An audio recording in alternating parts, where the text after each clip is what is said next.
Salam Indonesia, salam tentara dari Sabang sampai Merauke, dari Miangas sampai Pulau Rote. Mantalah iman kita, mantalah kasih kita, mantalah pengharapan kita tentunya dalam diskusi menjadi Tuhan dan Juru Selamat kita dan Juru Selamat dunia. Jangan katakan bahwa Yesus Tuhan, jangan katakan pula bahwa Yesus Juru Selamat. Dia adalah Tuhan, Dia adalah Juru Selamat. Kalau engkau percaya, engkau akan selamat. Kalau tidak percaya, engkau akan cukup. Yohanes 3 ayat 36, Yohanes 14 ayat 6. Dia sudah berkata, akulah jalan dan kebenaran dan hidup. Tiada seorang sampai kepada Allah kalau tidak melalui aku, Yesus. Dan juga Petrus mengatakan dalam Kisah Rasul 4 ayat 12, dan keselamatan tidak ada di dalam siapapun juga selain di dalam Dia Yesus Kristus. Karena di bawah kolong langit tidak ada nama lain yang diberikan kepada manusia yang olehnya kita diselamatkan. Mantap! Yohanes 3 ayat 16, karena begitu besar kasih Allah akan dunia ini sehingga Dia mengaruniakan anaknya yang tunggal supaya setiap orang percaya kepadanya tidak binasa melainkan beroleh hidup yang kekal. Haleluya, puji Tuhan. Dan Roma 10 ayat 9-11 mengatakan, dengan hati percaya engkau dibenarkan, mulut mengaku engkau diselamatkan, dan kalau engkau percaya pada Yesus engkau tidak akan pernah dimalukan. Kiranya haleluya. Tuhan Yesus memberkati. Doa dan harapan saya, kekuatan Tuhan, kekuatan firman, kekuatan Roh Kudus, kekuatan doa, kekuatan iman akan terus menyertai kehidupan kita mulai saat ini sampai selama-lamanya. Tuhan Yesus memberkati. Mantap. Dan sebelum kita mendengarkan firman Allah, mari kita berdoa. Terima kasih Tuhan, biarlah kami terus mendapat kekuatan baru dari Tuhan, karena kami percaya. Dalam nama Yesus. Amin. Saya akan membacakan 2 Korintus 5 ayat yang 2 Korintus 5 ayat 7 sampai dengan 10, demikian bunyi firman Allah. Saya bacakan dari ayat 6, maka oleh karena itu hati kami senantiasa tabah meskipun kami sadar bahwa selama kami mendiami tubuh ini kami masih jauh dari Tuhan. Sebab hidup kami ini adalah hidup karena percaya, bukan karena melihat. Tapi hati kami tabah dan terlebih suka kami berada di tubuh ini untuk menetap pada Tuhan. Sebab itu juga kami berusaha, baik kami diam di dalam tubuh ini maupun kami diam di luarnya, supaya kami berkenan kepadanya. Sebab bila kita semua harus menghadap tahta pengadilan Kristus, supaya setiap orang memperoleh apa yang patut diterimanya sesuai dengan yang dilakukan dalam hidupnya ini, baik ataupun jahat. Puji nama Tuhan, tema kita adalah hidup karena percaya. Kalau hidup kita karena percaya dan bukan karena melihat, ya, maka kita hidup kita ini harus tabah, hidup tabah dalam hidup ini, hidup tabah dalam hidup ini, ya, hidup tabah dalam hidup ini, ya. Jadi sebagaimana firman Allah tadi, karena ada banyak persoalan-persoalan yang kadang kita tidak sukai datang. Yang masalahnya adalah ketika kita melakukan hal-hal yang terbaik dalam hidup kita, melakukan hal-hal yang betul-betul kita lakukan dari hati sanubari kita yang paling dalam, dan justru di saat itu pula lah permasalahan timbul, dan itu sangat menyakitkan. Kita tidak ada pikir apa-apa, tidak ada maksud apa-apa, tapi ketika orang membalikkan situasi dari kebaikan itu menjadi sesuatu yang runyam, itu membuat kita kadangkala bisa marah. Hati-hati kita katakan kita harus tabah. Tabah dalam menghadapi situasi, tabah menghadapi fitnahan. Saya sudah katakan seringkali mengalami fitnahan, tapi saya bersyukur punya Allah yang sama. Punya Allah yang dahsyat. Ya, ada berbagai banyak hal Tuhan senantiasa terlibat, baik langsung maupun tidak langsung. Yang mau saya katakan kepada kita, tabah. Saya ingatkan kita bahwa ada kata buah roh Makrokimia. Makrokimia itu adalah perseverance, ada ketekunan, ada juga endurance, ada ketahanan. Makanya disebut long suffering, panjang sabar. Tabah itu namanya. Lalu ada juga itu long suffering, ya, kesabaran. Ada perseverance, ada endurance, ada long suffering, ada kesabaran. Nah, itu makrokimia, dan itu sebabnya kita tidak akan pernah bisa tabah tanpa Kudus. Dan biarlah buah-buah Roh Kudus ada dalam hidup kita. Yang kedua, hidup karena percaya harus rindu untuk menetap pada Tuhan. Ya, dalam sebelum kita, tapi jangan kita mengakhiri hidup kita, jangan kita bunuh diri. Itu namanya tidak tabah itu, ya. Kita harus betul-betul, ya, rindu untuk menetap pada Tuhan, tetapi tidak mengakhiri hidup kita. Sampai kapan Tuhan percayakan kita, atau Tuhan katakan enough is enough, atau di mana hai anak Adam, pulanglah ke tempat, dan kita akan pulang dengan aman. Ya, artinya mau saya katakan, ketika kita punya kerinduan untuk menetap pada Tuhan, kita akan memakai cara-cara yang ilahi. Kita akan hidup dalam kehendak Allah. Kita akan hidup dalam kemauan Tuhan, bukan kemauan daging kita. Kita akan melawan itu semuanya untuk bisa menyenangkan hati Tuhan. Walaupun sebagaimana Alkitab katakan bahwa mereka belum sempurna, bahwa mereka jauh dari harapan sebenarnya, tapi mereka mau tetap rindu berhadapan dengan Tuhan. Itu berarti ada upaya, ada kemauan keras untuk bertemu dengan Tuhan.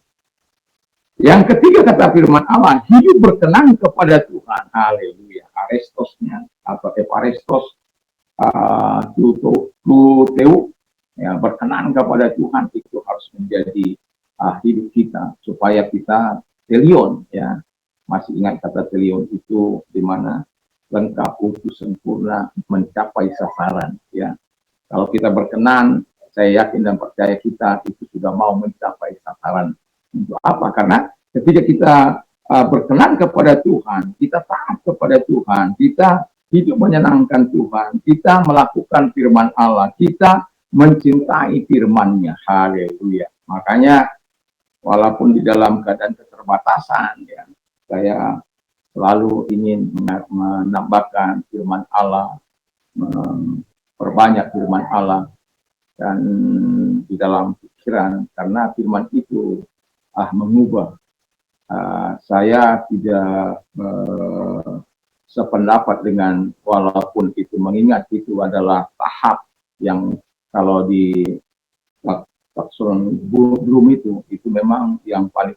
Tetapi kalau saya mengatakan, kalau anak kita dalam kebenaran, itu adalah dasar kita. Firman Allah itu dasar hidup kita. Dan kalau dasar itu tidak kuat, tidak akan bisa naik ke atas yang apapun itu, mau hikmat apapun itu, tidak akan bisa naik tahap demi tahap ke atas. Dan itulah sebabnya firman itu, ya, firman itu adalah Tuhan.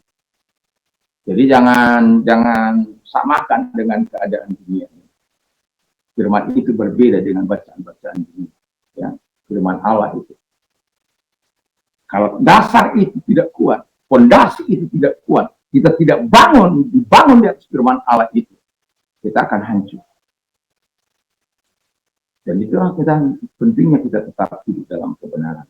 Dan hidup berkenan kepada Tuhan itu, kita mencintai firman-Nya. Salah satu itu, ya, kita mencintai firman-Nya dan menaruh firman-Nya di dalam hati kita.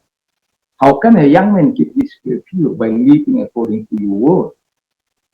Bagaimana seorang muda mempertahankan kelakuannya bersih dengan menjaganya sesuai dengan firman-Nya. Mazmur 19 ayat yang ke-9. Mazmur 19 ayat yang ke-30. I have chosen the way of truth. Aku telah memilih jalan kebenaran. I have set my heart.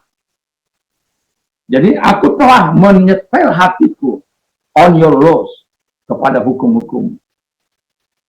Jadi kalau kita sebagai orang percaya memegang firman Allah itu, sebagai dasar hidup kita, itu sangat luar biasa. Dan yang keempat dari pembacaan tadi, bersiaplah menghadapi pengadilan Kristus. Dalam pengadilan Kristus saya mengatakan 3 hal yang mungkin akan terjadi, ya, yang satu baik, yang 2 baik, yang 1 tidak baik. Yang pertama, kita akan menerima upah atau pahala, ya, kita akan menerima upah atau pahala. Yang kedua, kata firman Allah, kita akan menerima hidup yang kekal, atau sebaliknya, kematian yang kekal karena pemberontakan kita tidak percaya pada Yesus, dan itu membahayakan. Dan ketika kita menerima hidup yang kekal, di situ kan ada upah, ada pahala yang akan kita beri, didapat, dan sekaligus ada mahkota, 5 mahkota yang akan kita lihat nanti. Jadi ada mahkota abadi ketika orang-orang menang dalam pertandingan iman di dunia ini, atau mahkota kehidupan ketika orang-orang tahan dalam percobaan-percobaan yang dihadapi dalam hidup ini. Mahkota kemegahan orang-orang yang betul-betul rindu terus menyelamatkan jiwa-jiwa atau dalam penginjilan.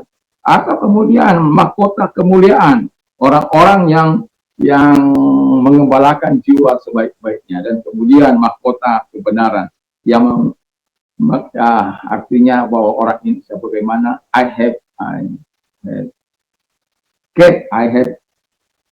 fought the good fight, I have finished the race, I have kept the faith. Itu. Jadi aku telah mengakhiri pertandingan dengan baik, aku telah mencapai garis akhir perlombaan itu, dan juga kita mengatakan aku telah memelihara iman. Dan ayat 8-nya dikatakan pada saat seperti itu Paulus mengatakan, sekarang tersedia bagiku mahkota kebenaran, ya, yang akan dikaruniakan Tuhan kepadaku.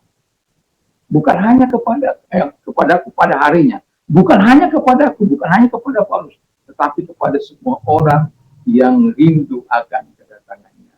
Semoga kita adalah orang-orang yang menerima, ya, pahala dan kehidupan kekal, bukan kematian yang kekal. Sehingga ketika kita mengalami kematian yang kekal, maka kita akan berada di neraka. Dan saya tidak ingin itu terjadi bagi kita. Itu sebabnya saya melayani seringkali, walaupun dalam keterbatasan, kadang-kala audionya tidak sehat. Sampai kadang-kala karena kesibukan, biasanya saya mengecek, tapi jika beberapa hari saya tidak cek audionya, wah ternyata ada kerusakan pada HP-nya, saya mohon maaf. Wah, itu sudah, walaupun sudah beberapa waktu yang lalu, tapi itu terjadi, ya. Dan sampai ada komentar audionya terlalu buruk, saya mohon maaf untuk semuanya.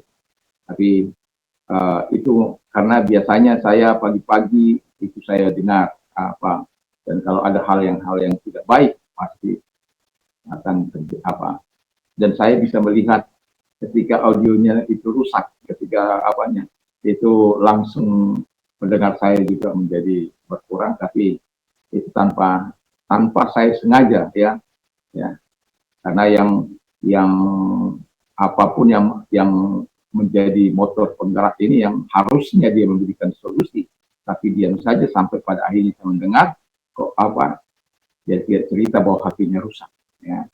Dan pada akhirnya saya perbaiki, dan kemudian ya sudah, walaupun masih dalam alat-alat yang sederhana, tapi satu hal kerinduan saya adalah bagaimana supaya umat tetap atau orang-orang di luar sana bisa juga mendengarkan firman Allah yang memberikan dampak kehidupan kekal. Kiranya Tuhan Yesus memberkati, dan kita berdoa. Terima kasih Tuhan, kiranya Tuhan menolong kami untuk terus hidup dalam kebenaran Tuhan. Dalam nama Tuhan Yesus Kristus, hidup karena percaya kami, dan kami akan menikmati seluruh kebaikan-kebaikan Tuhan dalam hidup. Di dalam nama Tuhan Yesus, kalau engkau sakit, mari arahkan tangan kepada Tuhan. Dalam nama segala sakit penyakit mereka diampunkan, keluar sembuhkan mereka, tolong mereka Bapak, ulurkan tangan untuk menyembuhkan mereka. Dan kau yang mengalami penderitaan masalah, datang kepada Tuhan, tolong yang mereka. Tuhan lihat tangan-tangan yang diarahkan kepadamu, tolong mereka dalam nama Yesus. Dan pertolonganmu datang, dan biarlah mereka menyembuhkan. Di dalam nama Yesus yang bersyukur dan berdoa. Haleluya, amin. Selamat malam, selamat beraktivitas, selamat beristirahat, dan juga kalau kita mau istirahat, jangan lupa membaca firman Allah, berdoa, dan memperkatakan firman Allah. Iman timbul dari pendengaran, mantap, mantap, mantap.